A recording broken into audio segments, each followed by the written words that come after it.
Jesus não está dizendo que Pedro é a pedra, não. Não? Não, de jeito nenhum. Ué? Então, veja bem, esse texto, Vilela, é um dos textos mais importantes do cristianismo.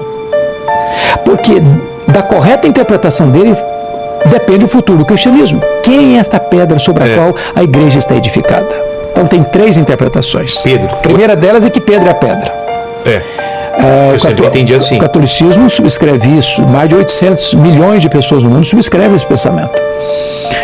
Agora vamos entender o texto. Há um trocadilho, Vilela, no grego, que foi escrito entre a palavra pedra e a palavra Pedro. Petra Com e certeza. Petros. Sei.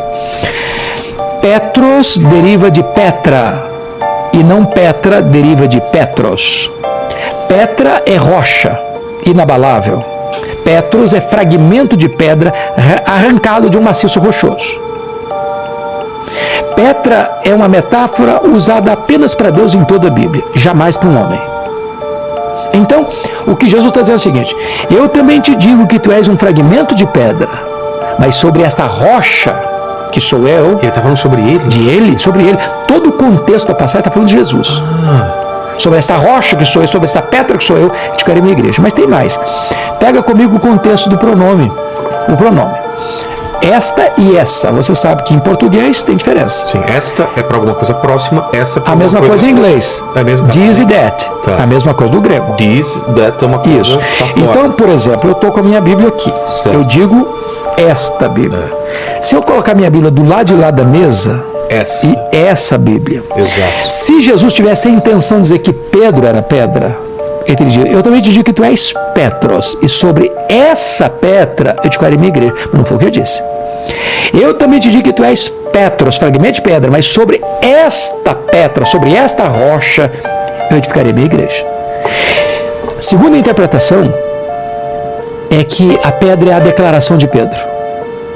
Onde esta declaração... Não, a terceira. A primeira Não, é que Pedro. A segunda é que é Jesus. Não, a segunda é que é a declaração de Pedro. Ah, tá. Tu és o Cristo.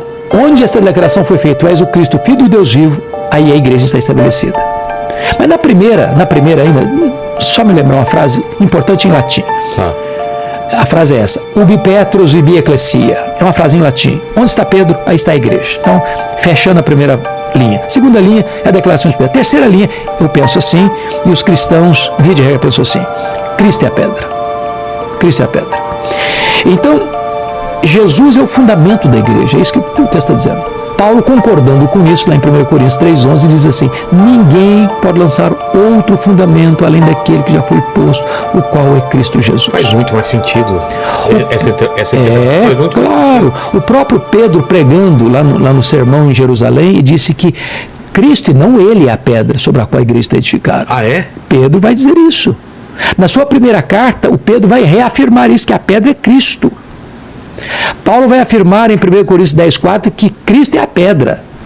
Então, não há nenhuma base no Novo Testamento para dizer que Pedro é a pedra.